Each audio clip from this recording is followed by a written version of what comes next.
Սիրելիներս, այսօր կխոսեմ մեր հոգու մարզասրահի մասին։ Այսօր կխոսեմ մեր հոգիները մարզելու, մեր անձերը խոնարհելու մասին։ Այսօր կխոսեմ ծոմապահության մասին, թանկագին քույրեր, եղբայրներս։ Թանկագիններս, ծոմը իրական զորության գաղտնի աղբյուր է։ Ծոմը ուղղակի հացադուլ չէ։ Կամ ցավոք սրտի, ինչպես շատերը կարծում են եւ անում են, ծոմը դա դիետա չէ։ Աստվածաշունչը խոսում է 3 տեսակի ծոմերի մասին, սիրելի եկեղեցի։ Մենք կարող ենք վերցնել մասնակի ծոմ, ջրով կամ չոր ծոմ։ Թանկագիններս, մասնակի ծոմը դա ծոմերի մեջ ամենահեշտն է։ Եթե չեք ունեցել ծոմի փորձառություն, խորհուրդ կտամ, որ սկսեք հենց մասնակի ծոմից։ Դեք մասնակի ծոմը դա ուղղակի հրաժարվում ենք մեր սիրած կերակուրից։ Հրաժարվում ենք մեր շատ սիրելի զբաղմունքից, այն բանից, ինչից որ կախում ունենք, սիրելիներս։ Օրինակ, եթե դու շատ սիրում ես միս ուտել, դու կարող ես ուխտ կապել քո Աստծո հետ եւ ասես. «Տեր, ես 1 շաբաթ, 1 ամիս»։ Քո որոշումը քո ուխտը։ Գիտեք, Աստվածաշունչը չի ասում կոնկրետ օրերի քանակ։ Աստվածաշունչը չի ասում կոնկրետ կերակուր, որից կհրաժարվես այսքան օր եւ Աստված կընդունի քո ծոմը։ Չէ, սիրելիս, դա քո ուխտն է, քո որոշումն է։ Բայց մենք Աստծո առաջ պետք է անկեղծ լինենք, արդար լինենք։ Դες, եթե դու բուսակեր ես ու ամբողջ օրը դու ուտում ես բուսական սնունդ, դու չես կարող գալ Աստծո առաջ եւ ասել. «Տեր, ես ծոմ եմ պահում, 1 ամիս միշտ չեմ ուտելու»։ Չէ, սիրելիներս, այդ ծոմով մենք պետք է զրկենք մեզ, ճնզմենք մեր անձը, մեր եսը։ Գիտեք, մի անգամ լսեցի Հովիվ Գորմեխակյանը շատ հրաշալի վկայություն պատմել։ Հովը ասաց, որ իր ծանոթի երեխաները ընդամենը 11-12 տարեկան։ Գիտեք, այս երեխաները ամառվա այն շատ համով սեզոնին ծոմ են արել Աստծո հետ եւ ուխտ են արել, որ ամբողջ ամառ պաղպաղակ չեն ուտելու։ Ու գիտեք, երեխաների ծոմի նպատակը եղել էր, որ Աստված իրենց պապային ավտոմեքենա օրհնի։ Տերը ինչպես միշտ չի ուշանում եւ իր զորավոր պատասխանով այդ մարդու տնօրենը կանչել էր եւ ավտոմեքենա էր նվերել։ Հալելույա Աստծուն, այսպիսի երեխեքի համար, հալելույա։ Թանկագիններս, սա է մասնակի ծոմի զորությունը, սա է ծոմի ճշմարտությունը, պատասխանը։ Իսկ երկրորդ ծոմի մասին, որ ասացի, սա ջրով ծոմն է։ Սա ծոմի այն տեսակն է, երբ որ հրաժարվում ենք ամեն տեսակ կերակուրից, այն ամենից, ինչը որ կսնուցի մեր մարմինը։ Եվ այդ ընթացքում օգտագործում ենք միայն ջուր, սոկ, դա ալի քո որոշումն է։ Այդ ժամերն ու օրերը էլի քո ուխտն է, քո Տեր Աստծո հետ, սիրելի հոգի։ Այսպիսի ծոմի հանդիպում ենք Ղուկասի ավետարանում մեր Տեր Հիսուս Քրիստոսին։ Եկեք նայենք Ղուկաս 4 առաջին խոսքից։ Թանկագիններս, Հիսուսը Սուրբ Հոգով լցված Հորդանանից վերադարձավ եւ հոգով անապատ առաջնորդվեց Սատանայի կողմից, 40 օր փորձվեց եւ այն օրերին ոչինչ չկերավ, իսկ երբ օրը լրացան, քաղցեց։ Թանկագիններս, այստեղ ջրի մասին ոչ մի խոսք չկա։ Շատերը ասում են Հիսուսը ջուր խմել է, ոմանք ասում են չի խմել, բայց եթե ունեցել եք ծոմի փորձառություն,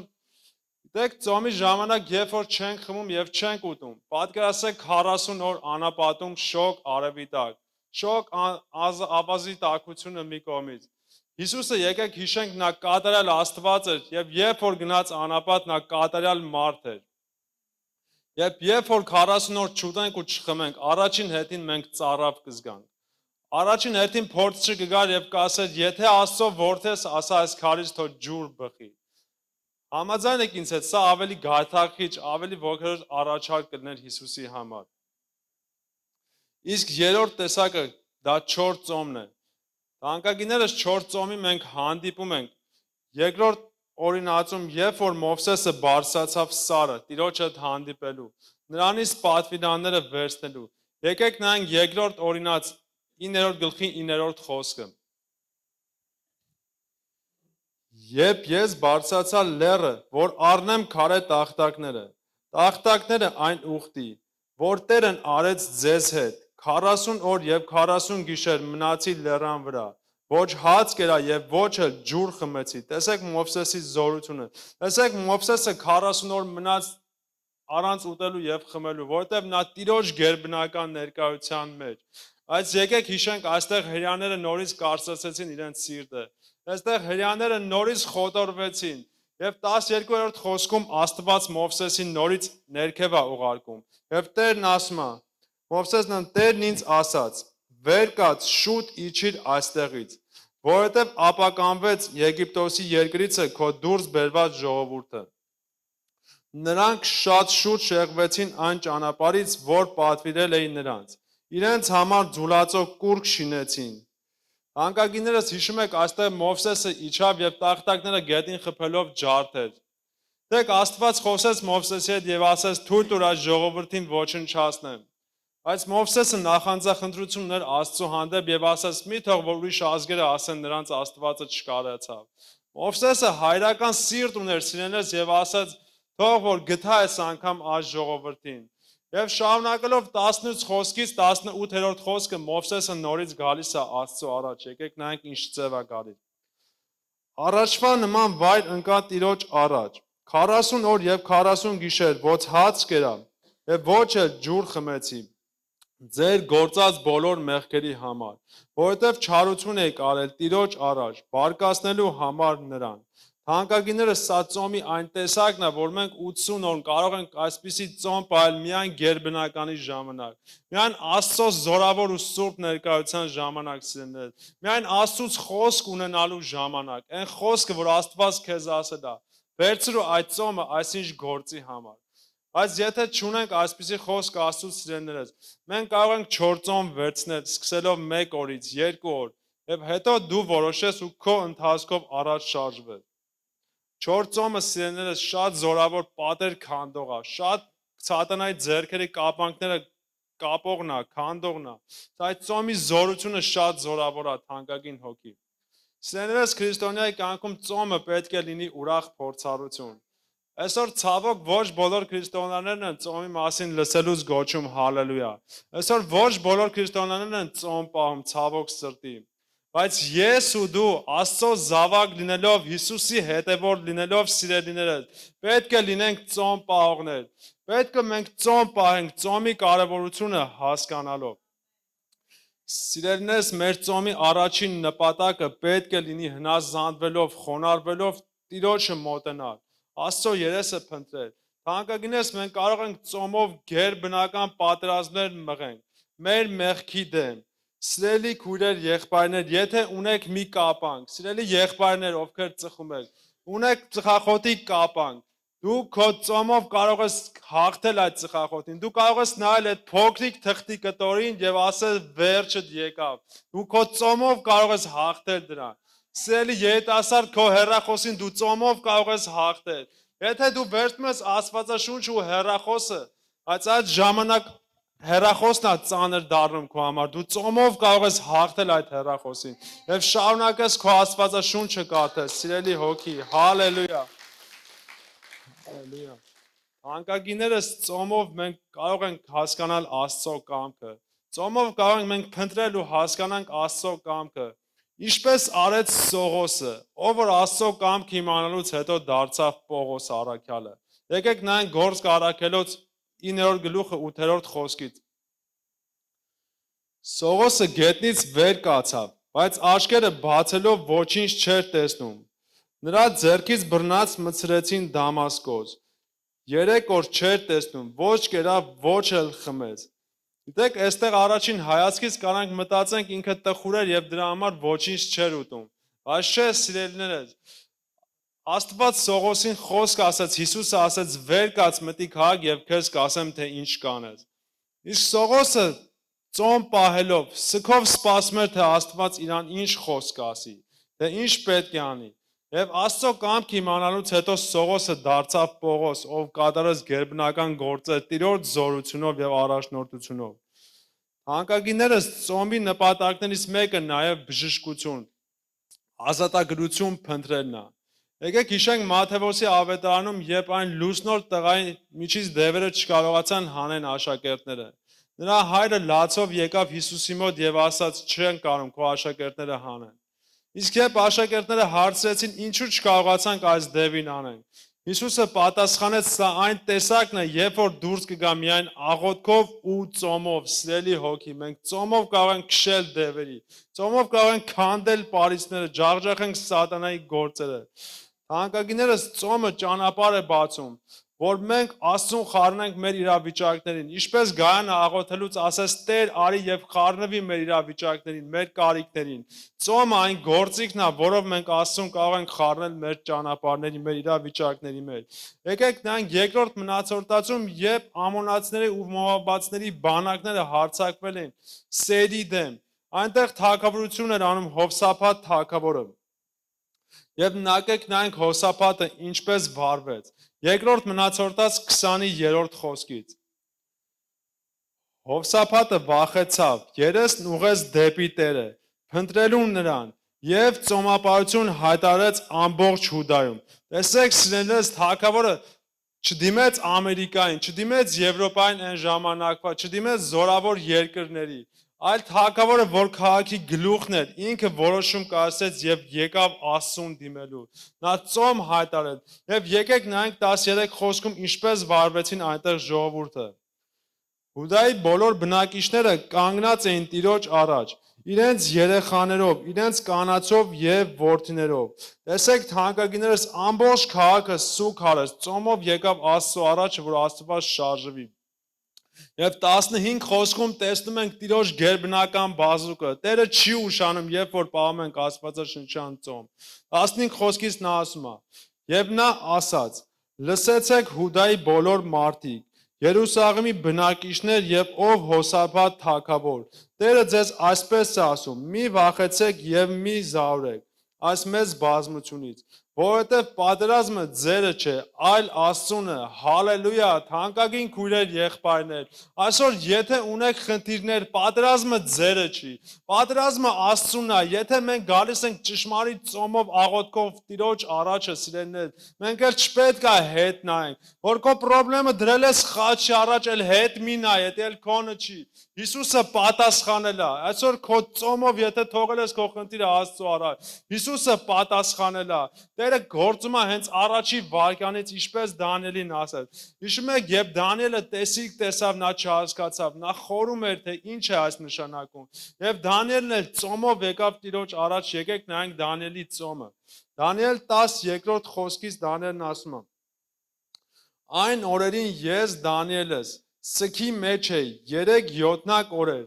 ախորժալի կերակուր չկերա եւ միս ու գինի չմտավ բերանս եւ բոլորովին յուղով չոցվեցի մինչեւ որ 3-7 օրերը չլրացան։ Թանկագիներս Դանիելը սուք էր անում, ծոմով եկել էր Աստծո առաջ, որ սպասեր Աստծո պատասխանը։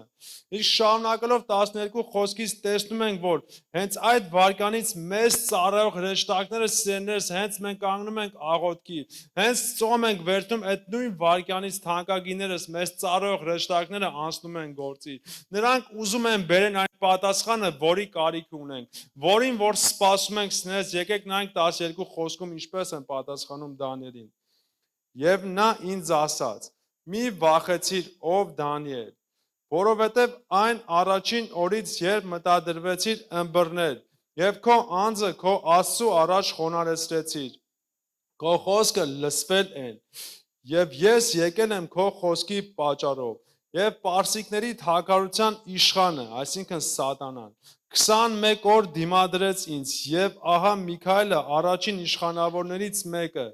եկավ ինձ օգնելու, եւ ես մնացի այնտեղ Պարսից թագավորների մոտ։ Թանկագիններս, մենք պետք է հարատևենք մեր աղոթների մեջ, մեր ծոմերի մեջ։ Այսօր մեկ անգամ այստեղ չաղոթենք ու գնանք տունը մեկ էլ մյուս շաբաթ, այլ հարատևենք սերներս մեր աղոթների ու ծոմերի մեջ, որովհետև մեր աղոթներով ու ծոմերով թանկագիններս մենք ուժ ենք տալիս այն հրեշտակներին, որոնք որ բերում են մեր պատասխանները։ Մենք երկրի վրայից իշխանություն ունենք կապելու եւ քանդելու, եւ այդ կապում ենք ու քանդում ենք թանկագիններս մեր աղոթներով, մեր աղոթքի ծոմի զորությունով, սիրելի հոգի։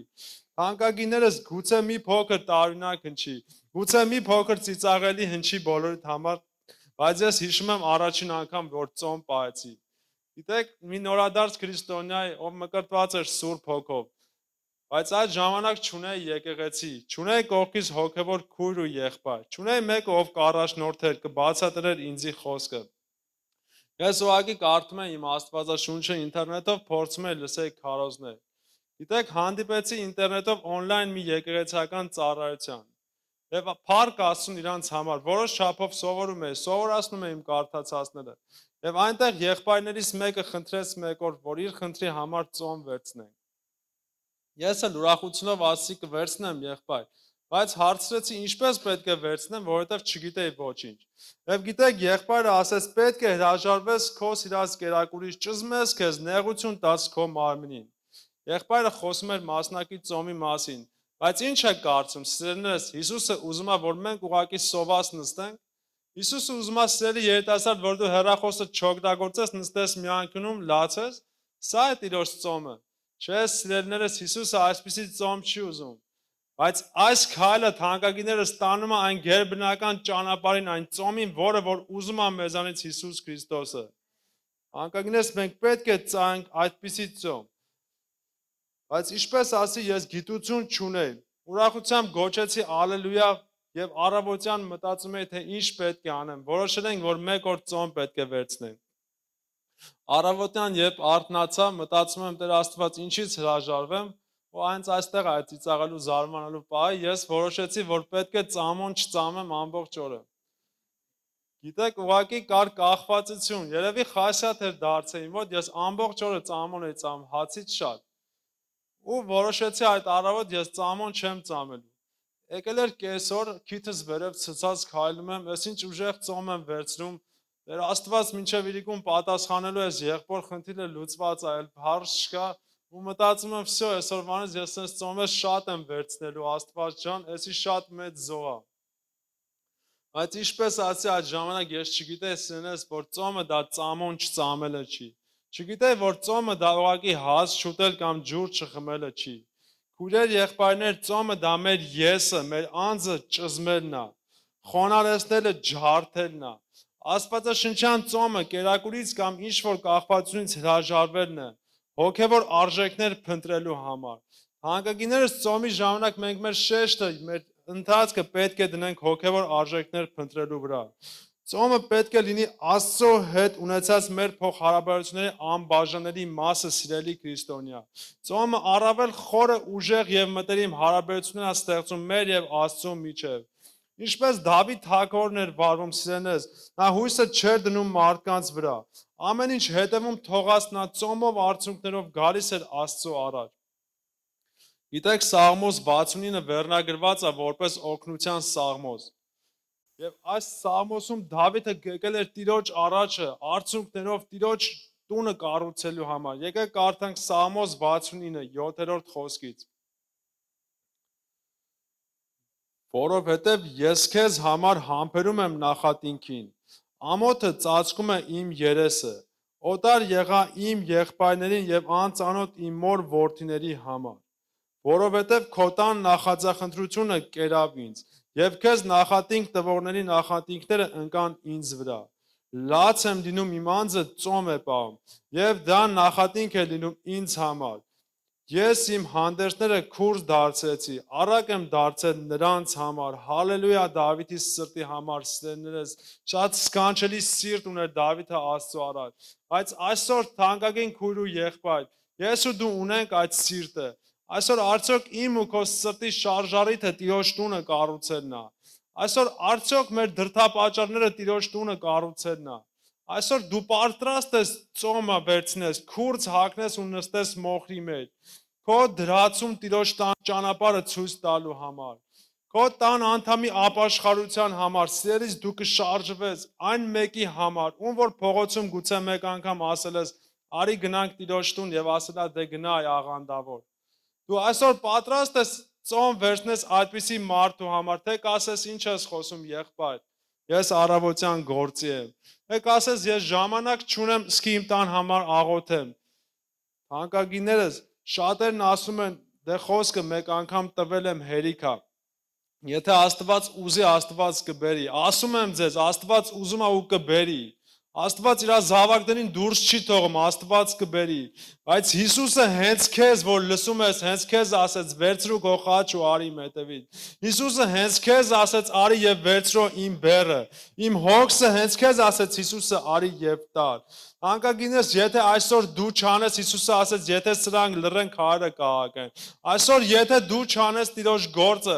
Աստված քարի միջոցով կանանի, Աստծո գործը մենք չենք կարող ձախողել։ Աստված իր ուզածը անելու է, ուզես թե չուզես, հակառակ կանգնես Սողոսի պես էլ, միևնույն է Աստված կանի։ Բայց այսօր ես ու դու թանկագին հոգի Աստծո զինվորներն ենք, այս խավար աշխարհի վրա, ես ու դու Աստծո զինվորներն ենք, Աստծո սպառազինությունը հակած։ Մենք պետք է պատրաստենք ու հաղթության մատնենք սատանային։ Թանկագինս, ինչպես զինվորները կանգնած են սահմանին,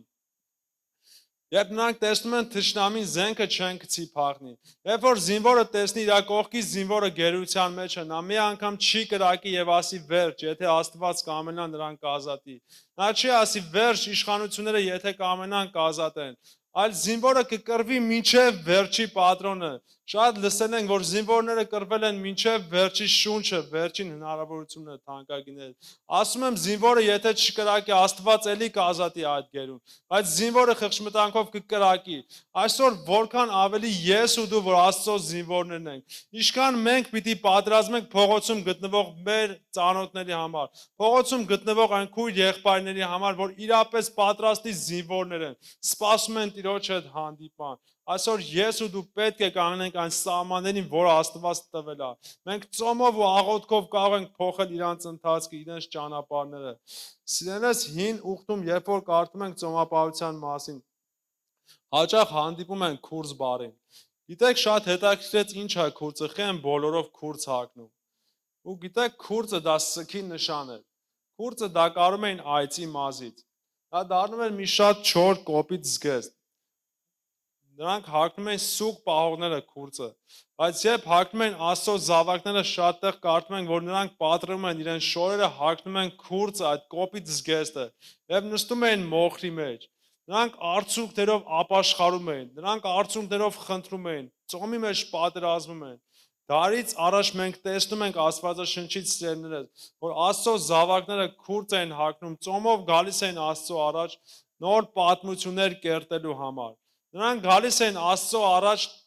պատմություններ ճակատագրել փոխելու համար։ Նրանք ծոմով գալիս են Աստծո առաջ թանկագիներս Աստծուն երկրպագելու համար, սա նույնպես զորավոր է։ Եվ մեր Տեր Հիսուսը ինչպես արդեն ասացի, իր օրինակով ցույց տվեց ծոմի կարևորությունը։ Նա իր օրինակով ցույց տվեց ծոմի զորությունը։ Հիսուսն էլ անապատում զորացավ հենց ծոմի միջոցով։ Մեր Տեր Հիսուսն էլ իր հոգևոր կյանքի առաջին քայլերը դրեց հենց ծոմից հետո։ Թանկագիններս, եւ մեր Տեր Հիսուսը Մատթեոսի ավետարանում ցույց է տալիս, թե ինչպես պետք է լինի իսկական Աստծո սիրող զավակը, իրական քրիստոնյան ինչպես պետք է լինի։ Իրական Հիսուսի հետևորդը նա ցույց է տալիս եւ ասում է, թե ինչպես պետք է լինի։ Տերն ասում է, որ իր աշակերտները պետք է աղոթողներ լինեն, համաձայն եք։ Տերն ասում է, որ իր աշակերտները պետք է ողորմություն տվողներ լինեն, համաձայն եք։ Եվ Տերն ասում է, որ իր աշակերտները պետք է ծոմ պահողներ լինեն։ Բայց այս ամենից հետո Տեր Հիսուսը կարևորեց եւ շեշտադրեց ամեն խոսքից հետո նա ասեց, որ եթե կաղոթես քո ծածուկում աղոթի, որ ողորմություն կտաս, թող քո ձախը չիմանա, որ աջով ողորմություն ես տվել։ Տերն ասեց, որ ծոմ կպահես, քո ծածուկում պահ, տրտմերես չլինեք։ Տերը տեսնում ենք թանկագիններս, որ այս 3 քայլը աղոթքը, ողորմությունը եւ ծոմը նա դրեց նույն հարթության վրա։ Աստծո համար տարբերություն չկա, ծոմը վերևում չի, աղոթքը ներքևում կամ հակառակը, այլ նույն հարթության վրա է ամեն բան։ Որովհետեւ Տերը ասեց, թանկագիններս ծոմը մի ճանապարհ է, որով ավելի շատ մենք կարող ենք խոնարհվելով մոտենանք Աստծուն։ Մեր խոնարհությունով մենք իջնում ենք ներքև եւ ինչպես ասում է Աստվածաշունչը սիրելիներս, Աստված է, որ խոնարհին բարձրացնում է։ Աստված է, որ խոնարհին վեր է բարձրացնում։ Սիրելի հոգի, մենք այստեղ մեր բորդոյում հաճախ տեսնում ենք անձրևները։ Անբաժանելի մի մաս է մեր բորդոյից անձրևները։ Երբ անձրևից հետո դուրս են գալիս փոս, տեսնում ենք, որ ջուրը հավաքվել է ճանապարհի ամենախոնարհ տեղը, ամենափոս քանդված տեղը, որտեղ որ մակարդակով ավելի ցածր է։ Եվ նույն կերպ սիրելիներս, երբ Սուրբ Հոգու անձրևները գալիս են, Նրանք լցվում են այդ խոնար անոթների մեջ, այն անոթների մեջ, որոնք որ խոնարհված են Աստծո առաջ։ Այսօր եւ Սուրբ Հոգին կշրջի այստեղ ու կփնտրի մեկին, որ օգտագործի։ Նա կգտնի ամենախոնարին, ամենահեզին։ Եվ ասում են, որ Աստվածը բարձրացնում այդ խոնարին եւ օգտագործում է հենց այդ խոնարին, որովհետեւ խոնարներն է, որ ականջ ունեն լսելու, աչքեր ունեն տեսնելու։ Անկագինները սա ծոմի զորությունները, բայց մենք նաև պետք է կարևորենք եւ հասկանանք, թե ինչ չէ ծոմը։ Սա առավել կարևոր է, որ մենք հասկանանք, թե ինչ չէ ծոմը։ Անկագիներս մեր ծոմը շարժարիչ չէ Աստծուն ստիպելու համար, որ նա գործի մեր սրտի ուզածով։ Մենք չենք կարող ասել Աստված ջան, մենք ծոմ ենք վերցրել, դու պիտի պատասխանես, չէ, սիրելի հոգի։ Մի անգամ մի եղբայր տրտունջով կիսում էր եւ բողոքում էր Աստծուց ցավոք սրտի, նա ասում էր երկար ժամանակ ծոմ եմ պահում, աղոթք եմ անում, բայց Աստված իմ խնդրին չի պատասխանում։ Ասում էր, «Էլ ծոմ չեմ պահելու»։ Բայց չէ, թանկագիներս, մենք պետք է լավ հասկանանք, ոչ թե ծոմով Աստծուն ստիպում ենք, որ շարժվի մեր սրտի ուզածով, այլ ծոմով մենք խոնարհվելով գալիս ենք Աստծո կամքի մեջ։ Ծոմով գալիս ենք այն կամքի մեջ, այն ծրագրերի մեջ, որը որ Աստված ունի իմ ու քո համար։ Իսկ ի՞նչն է Աստծո կամքը իմ ու քո համար։ Աստծո կամքը Աստվածաշունչը ասում է, որ իմ ու քո համար բարին է, հաճելն ու կատարյալը, սրանից ավել ոչինչ չկա։ Սրանից ավել մենք չենք կարող տեսնել, մենք այսքանը չենք էլ կարող տեսնել։ Թանկագիներս, եկեք նայենք, թե Աստված ինչպես պատասխանեց այն մարդու ծոմին, ում մասին գրված է, որ Տիրոջ սրտին համեմատ մարդ է։ Ով այն միակ մարդն է, ում մասին Աստված այդպես իր սրտին համեմատ է պատասխանում։ Ես ուզում եմ հիշենք երկրորդ թագավորություն գրված 12-րդ գլխում է գրված Դավիթի այն ծոմի մասին։ Հիշում եք, որ Դավիթը շնություն գործած քեթացի ու իր կնոջ հետ։ Եվ նա իր մեղքից հետո մի որդի ծնեց։ Բայց հիշում եք, Տիրոջ բարկությունը եկավ Դավիթի վրա։ Եվ նա զարկեց այդ որդուն։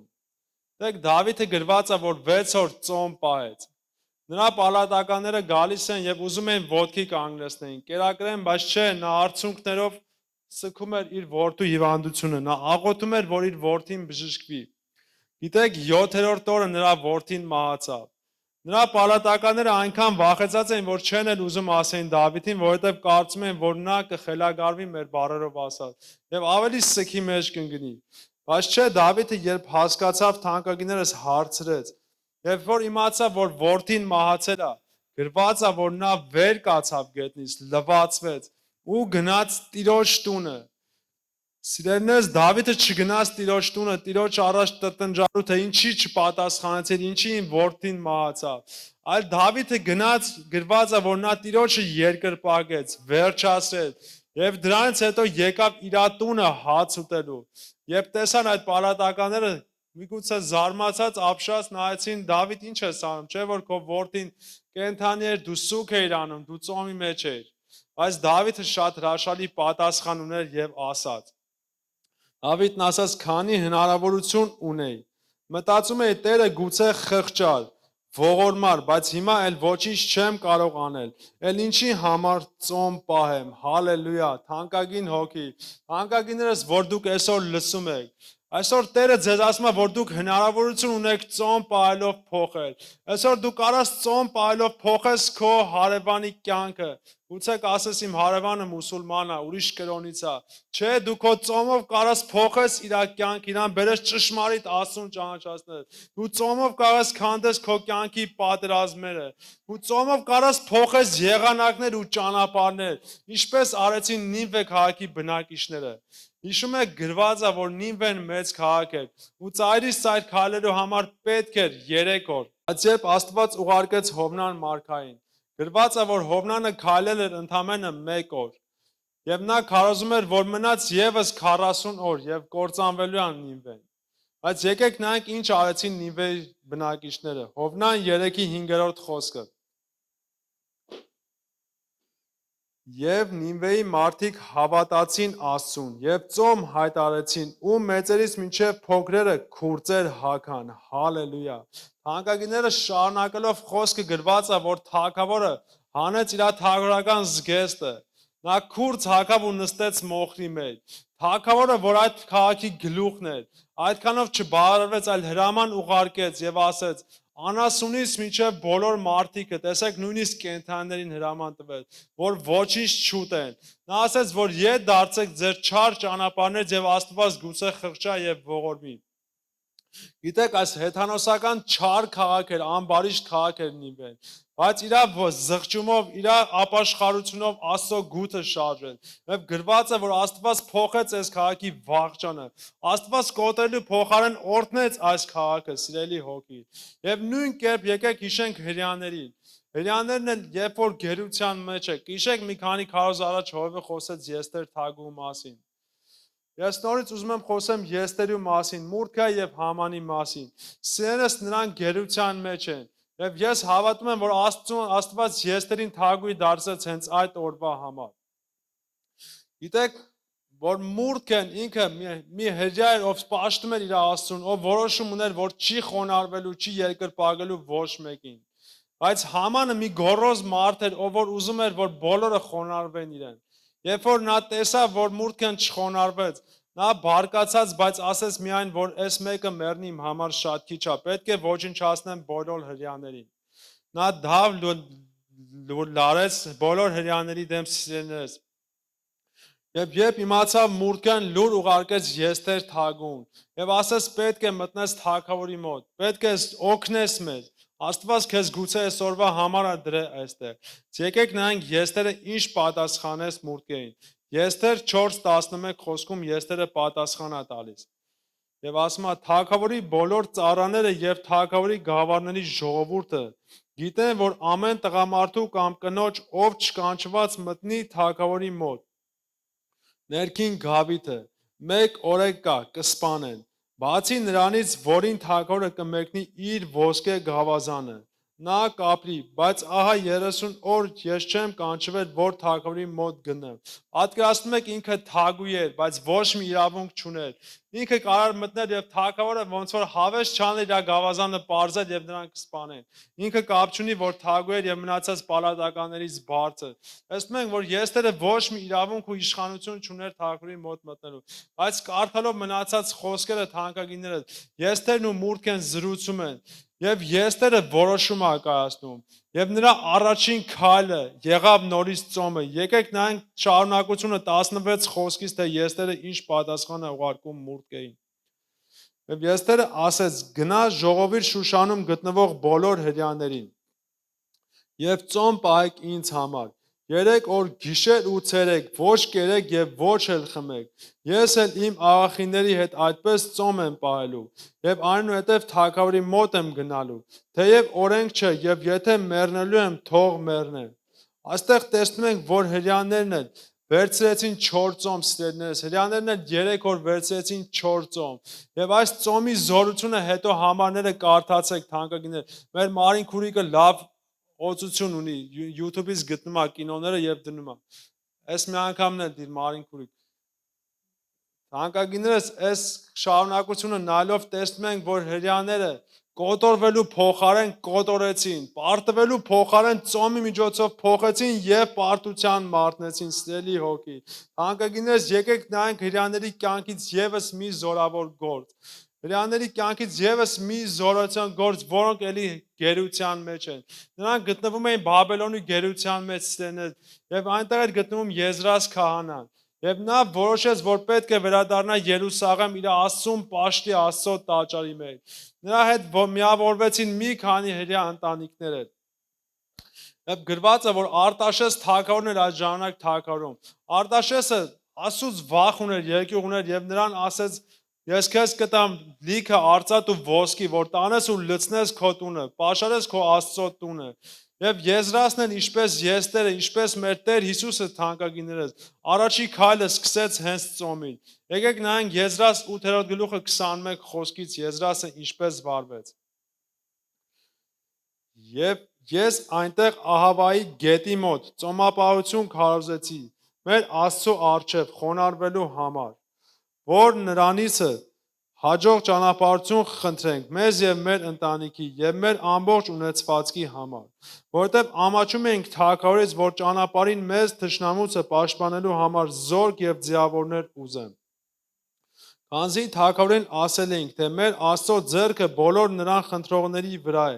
բարության համար, իսկ նրա զորությունը ու բարկությունը բոլորի վրա, ովքեր թողնում են նրան։ Մենք ծոմ պահեցինք եւ այս մասին խնդրեցինք մեր Աստծուն, եւ նա ընդունեց մեր խնդրանքը։ Թանկագին եկեղեցի, Աստված ընդունեց իրանց խնդրանքը, իրանց ծոմը, որովհետեւ նրանք պահեցին Աստվածաշնչյան ծոմ, որովհետեւ նրանք եկան Աստծո առաջ, Աստծո սրտի համեմատ։ Եվ այսօր դու որ Աստծո զավակ ես, սիրելիս, դու որ ստեղծող Աստծո զավակ ես, դու ես որոշում քո հույսը դնես Աստծո վրա։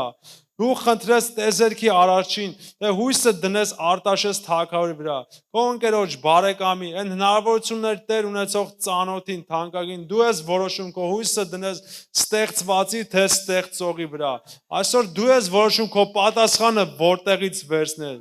Անկագիներս, ինչպես արդեն ասացի, ծոմը դա շարժարի չի, որ Աստծուն ստիպենք։ Ծոմով չեն կարող Աստծուն ստիպել, որ մեր սրտի ուզածը անի։ Բայց Աստվածաշնչյան ծոմով կարող ենք բացել փակ դռներ, կարող ենք քանդել հսկայական պարիսպներ, որովհետև ծոմով խոնարհվելով գալիս ենք Աստծո առաջ։ Ծոմով երբ խոնարհվում ենք, բացվում է մեր հոգու աշկերը։ Ծոմով երբ խոնարհվում ենք, բացվում է մեր հոգու ակաժները եւ լսում ենք Աստծո սքանչելի ձայնը։ Անկագինես Հովեր մարգարեն նույնպես ծոմով եկավ Աստծո առաջ, երբ Աստված փակել էր պտղաբերությունը երկրի, եւ չկար ոչ մի բան։ Հովերը նույնպես Աստծոց խոսք ստանալով առաջնորդեց ժողովրդին ծոմի։ Հովել 2:12 խոսքից։ Սակայն հիմա Տերն ասում է. ձեր ամբողջ սրտով դեպի ինձ դարձեք, ծոմով, լացով ու ողբով։ Տերը ուզում էր սերներս իր ժողովրդի խոնարհումը։ Այսօր էլ Աստված ուզում է, որ ես ու դու խոնարհվենք իր առաջ։ Շարունակելով 15 խոսքից նոր հանձնարարություն տալիս եւ ասում է. շեփոր հնչեցրեք Սիոնում, ծոմի օր նշանակեք, հանդիսավոր հավաք հրավիրեցեք։ Եվ տեսեք, այս ամենը Տիրոջ խոսքը կատարելուց հետո Տիրոջ բազուկը չի ուշանում, որովհետեւ շարունակելով 18 խոսքից Տերն ասում է. այն ժամանակ Տերը նախաձախնդիր եղավ իր երկրի համար, գտած իր ժողովրդին։ Տերը պատասխանեց իր ժողովրդին եւ ասաց. ահա ես ձեզ համար ցորեն, գինի եւ յուղ եմ ուղարկում, որ նրանցով կշտանաք, եւ ազգերի մեջ ձեզ այլևս նախատինք չպիտի վերածեմ։ Սիրելի եկեղեցի, մեր Աստված շատ փխրուն սիրտ ունի։ Մեր Աստված շատ ուզում է, որ լցնի մեր շտեմարները, օրհնի մեզ,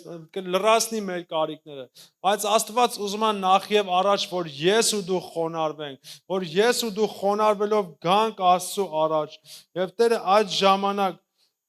կզղջա, տեսնի մեր զղջալը եւ կպատասխանի հենց այդ ժամանակ։ Թանկագիներս, հոգեվոր կյանքում մի շատ կարևոր զորավոր սկզբունք կա։ Հոգեվոր կյանքում երբ որ ուզում ենք վերև բարձրանք սենես, պետք է ներքև իջնենք։ Տեսեք, աշխարհի մեջ երբ որ մեկը ուզում է բարձրանա մի պաշտոնի մեջ, աշխարհի մեջ ուզում է մեկը մի վերև բարձրանա, տեսեք աստիճանները, պետք է վերև բարձրանա։ Բայց հոգեվոր կյանքում ամեն բան ուրիշ է։ Հոգևոր կյանքում երբ ուզում ենք վերև բարձրանանք, մենք պետք է ներքև իջնենք։ Ինչպես Հակոբոս առաքյալն է ասում, թող խոնար եղբայրը բարձրանա իր բարձրությամբ։ Տեսեք, այս խոսքը առաջին հայացքից մի փոքր տարօրինակ է։ Երբ որ մենք խոնար ենք, սրանից ներքև ենք, էլ չկա բարձրանալու բան առաջին հայացքից, մարդկային մտածելակերպից։ Բայց ինչպես Պողոս առաքյալն ասեց, եթե բարձրանամ միայն Քրիստոսի խաչով, որով աշխարհն ինձ համար է խաչվել, ես էլ աշխարհի, թանկագին քույրս ու եղբայրս, որ ես ու դու խոնարհվել ենք, իջել ենք ամենան ներքևը,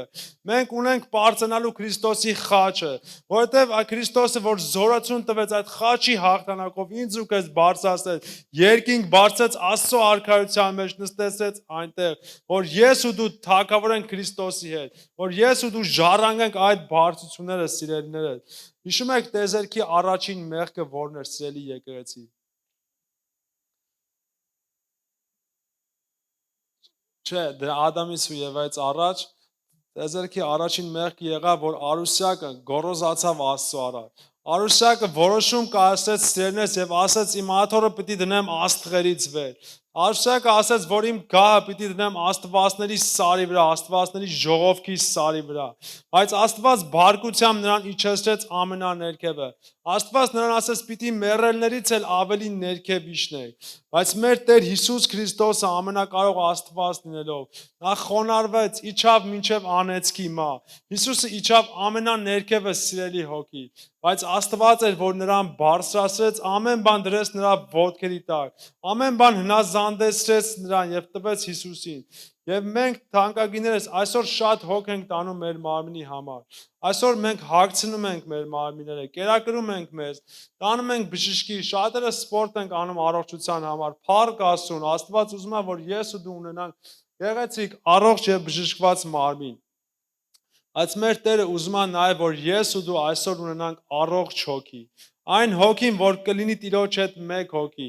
Աստված ուզում է, որ ես ու դու ունենանք այն հոգին, ով որ կունենա տեսնող աչքեր եւ լսող ականջներ սիրելիներս։ Եվ մեր ծոմով թանկագիներս մարզում ենք մեր հոգին եւ մոտեցնում ենք Աստծուն։ Որովհետեւ թանկագիներս ինչպես Տերը ասեց, հոգին հոժար է, բայց մարմինը տկար։ Այդ մեր հոգին պետք է զորացնենք, մարզենք, որ հաղթենք մեր մարմնին։ Մեր հարութը շատ վառ օրինակ է, վերջին մրցույթները միշտ կրում է թանկագիները։ Հարութը եթե ուժեղ չլինի իր դիմացինից, հարութը եթե լավ չմարզի իր մկանները, նա երբեք չի կարող հաղթի դիմացինին։ Եվ այսօր նույն կերպ սիրելի հոգի, մեր հոգին եթե չզորացնենք մեր մարմնից, մարմինը կգա աշխատակից ու կասի հոգնած եմ այսօր մի աղոթի։ Մարմինը կգա եւ կասի այսօր ուզում եմ զվարճանալ, պետք չի, Աստվածաշունչ կգա։ Բայց չէ սիրելիս, քո հոգին մարզես, հոգին պետք է զորացնես, որ քո մարմինն ասես չէ դու հոգնի, ես պիտի կարտամ։ Դու չես հանգստանալու, ես պիտի աղոթեմ սիրելի։ Եվ մեր ծոմով զորացնում ենք եւ նմանվում ենք մեր Տեր Հիսուս Քրիստոսին։ Եվ այդպես է, որ ձգտում ենք դեպի կատարյալին թանկագիները։ Երբ որ կարդում ենք Աստվածաշունչը սիրելի եկեղեցի, հաճախ հանդիպում ենք, որ Տիրոջ օծյալները, Տիրոջ զավակները ծոմ են պահում, սքի ժամանակ, ուրախության ժամանակ, Տիրոջից խոսք ստանալու ժամանակ։ Եվ այսօր ես ու դու էլ ամեն ժամանակ ամեն պարագայում կարող ենք մեր ծոմերով գալ մեր Տեր Աստծու առջև։ Քո թանկագինս, եթե քո սրտի մեջ կա մեկը, ով դեռ չի ապաշխարել, ով դեռ վազում է ունայն բաների ետևից, եթե քո կյանքի մեջ գոռոզացել է սատանան ու դու խնդիրների առաջ ես սիրելի հոգի, եթե քո հոգու աչքերը ակնոցների կարիք ունեն, եթե քո հոգու ականջները սարք են ուզում լսելու համար սիրելի հոգի, քեզ պետք չէ այդ սարքը։ Աստված այսօր քո առաջ դրեց մի հատ մեծ դուր, քեզ տվեց այդ լսելու սարքից, քեզ տվեց հոգևոր ակնոցներ, եւ դու ծոմով կարող ես տեսնել ու լսել, ծոմով կարող ես հաղթարել եւ բացել բոլոր փակ դռները։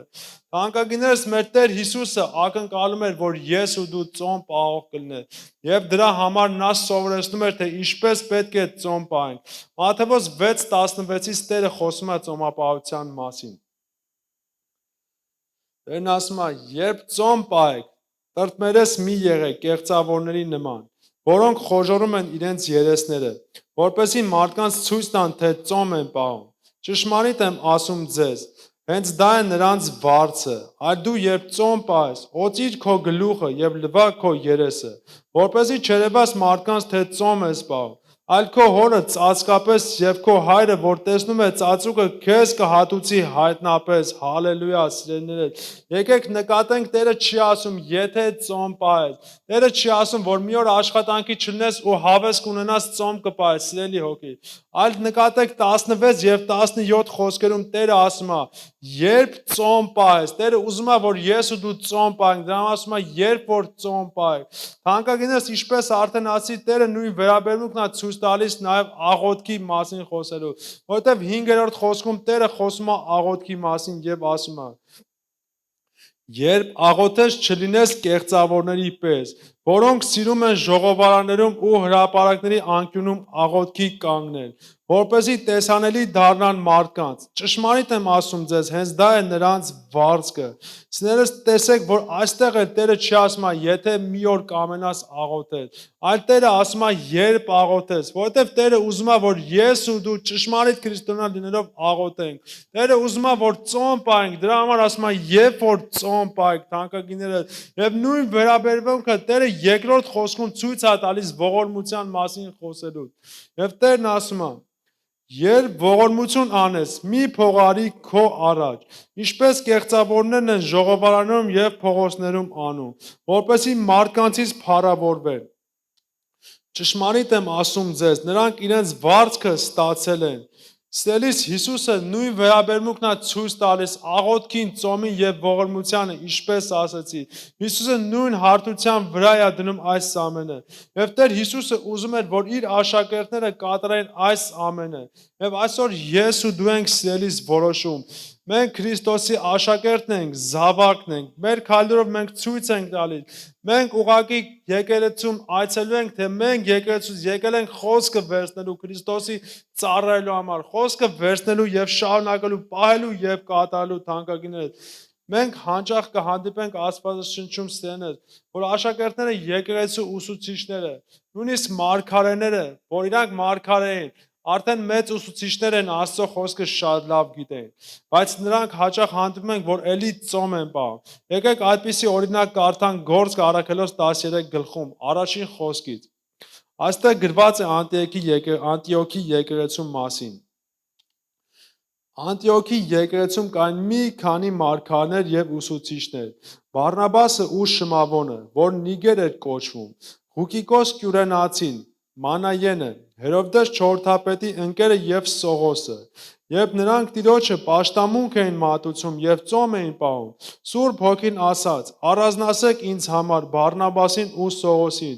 այն գործի համար, որին ես կանչել եմ նրանց»։ Սներս այլ կերպ ասած, ծոմապահությունը դա երկրպագություն է։ Եթե այսօր ես ու դու քրիստոնյա լինելով, հավատացյալ Աստծո զինվոր լինելով մենք ծոմ չենք պահում, մենք չենք կարող ճշմարիտ երկրպագուներ լինել, թանկագին հոգի։ Եվ շարունակելով երրորդ խոսքից տեսնում ենք, որ նրանք նորից շարունակում են ծոմ պահել։ Եվ երրորդ խոսքում գրված է.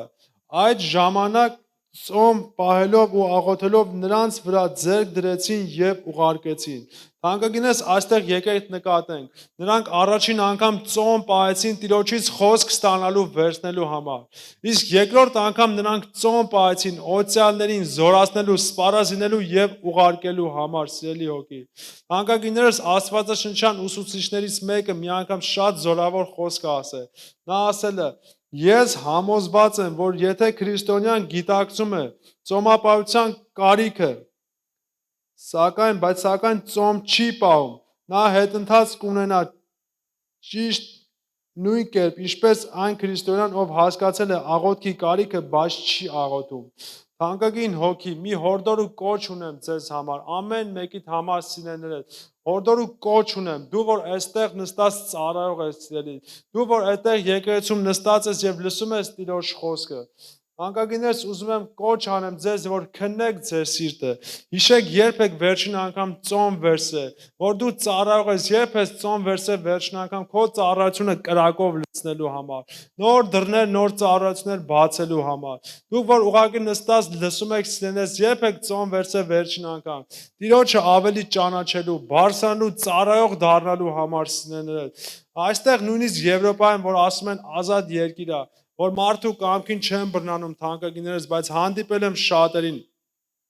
որ ասում են ընտանիքի անդամները թույլ չեն տալիս եկեղեցի գալ։ Դու որ նայում ես սիրելիս քո հեռախոսով, ինտերնետով, ուզում եմ քննես քո սիրտը եւ հիշես վերջի անգամ երբ ես ծոմ վերցրել, քո ընտանիքի անդամին փշրելու համար։ Քեզ ասում եմ ոչ թե ծոմ վերցրա, որ ինքը թույլ տա, որ դու գաս եկեղեցի։ Քեզ ասում եմ Հիսուսի անունով ծոմ վերցրա, որ ինքը քեզ բերի եկեղեցի ու նստի այստեղ, որովհետև Աստվածաշնչյան ծոմով հավատա։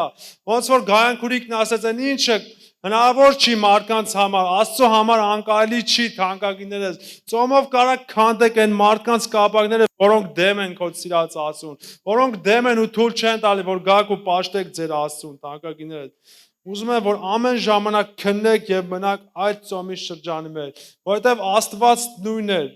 Քրիստոսից առաջ, Քրիստոսի ժամանակ եւ հիմա 21-րդ դարում թանկագիներս, բայց մենք պետք է հիշենք, մենք միշտ հիշենք, որ ծոմով մենք մեզ համար արժեքներ չենք վաստակում սիրելիներս։ Հիշում եք այն փարիսեցուն, ով որ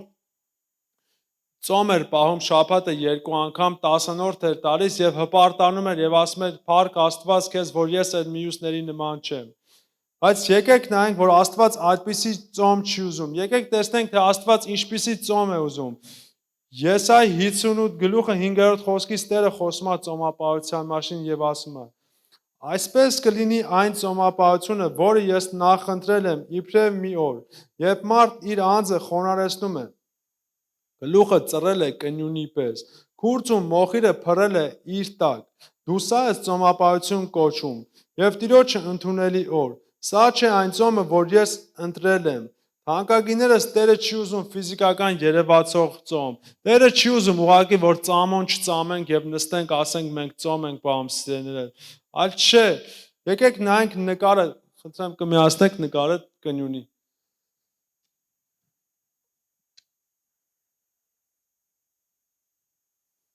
Թանկագիներս այս բույսը կնյունն է, որի մասին Հիսուսը խոսում է։ Տեսեք, այս բույսի վրա հասկ չկա։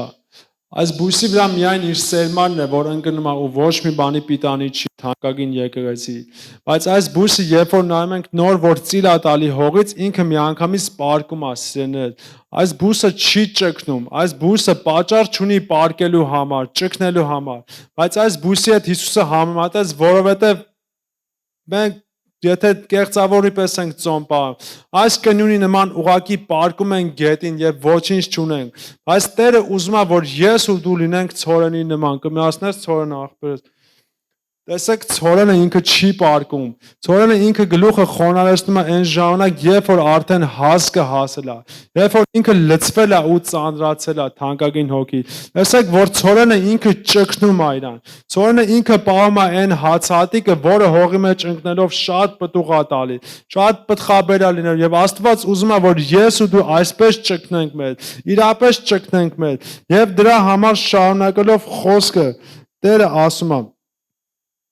6-րդ խոսքից Տերը ասում է իրական ծոմը, այն ծոմը, որը որ ուզում է ես ու դու պահենք։ Տերը ասում է. լուծիր ամբարշտության կապանքները, արձակիր լծի կապերը, կեղեքվածներին ազատիր եւ կոտրիր ամեն տեսակ լուծ։ Հացդ բախշիր քաղցածին, թափառական թշվառներին տունդ բեր։ Եթե մերկմարկ տեսնես հագցրու նրան եւ քո նմանիցը քեզ մի ծածկի։ Թանկագիներս սա է Տիրոջ ընդունելի ծոմը։ Աստված իր զավակներին ինձ ու քեզ այսպես է դարձրակը։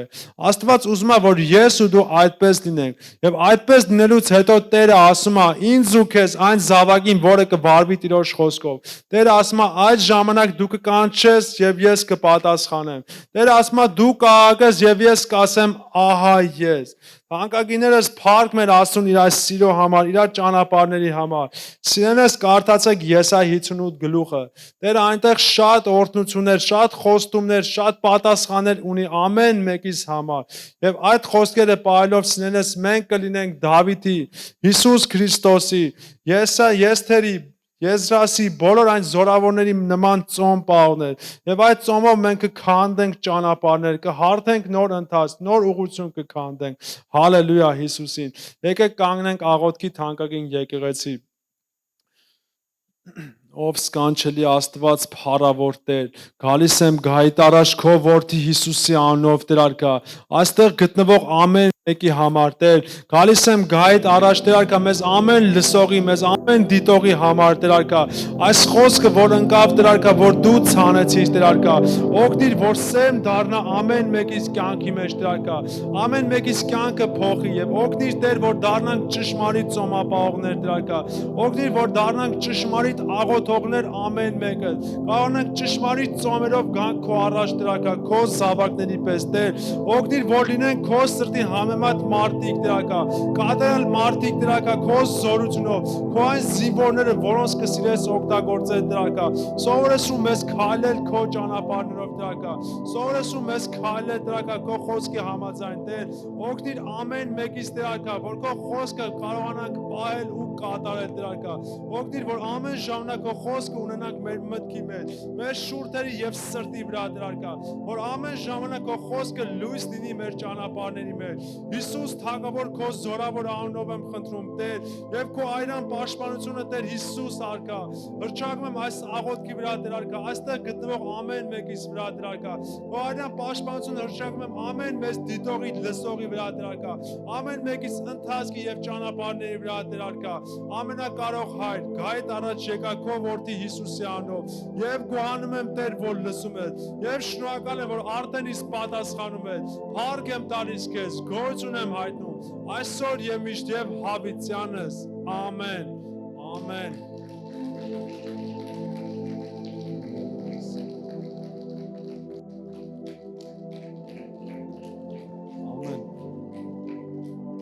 անկագինս բայց հիշում եմ որ մենք մի լավ սովորություն ունենք հովը ստեղ չի բայց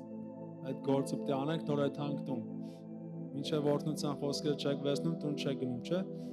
միշտ տենց է եւ դրա համար ուզում եմ օրհնեմ Տիրոջ անունով եւ ասում եմ Տերը օրհնի քեզ ու պաշտպանի քեզ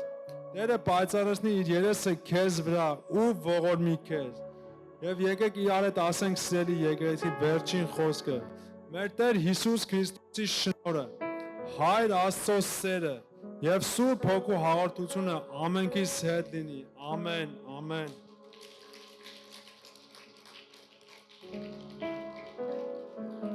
Եվ վերջի հայտարարություններն անեմ, թանկագիններս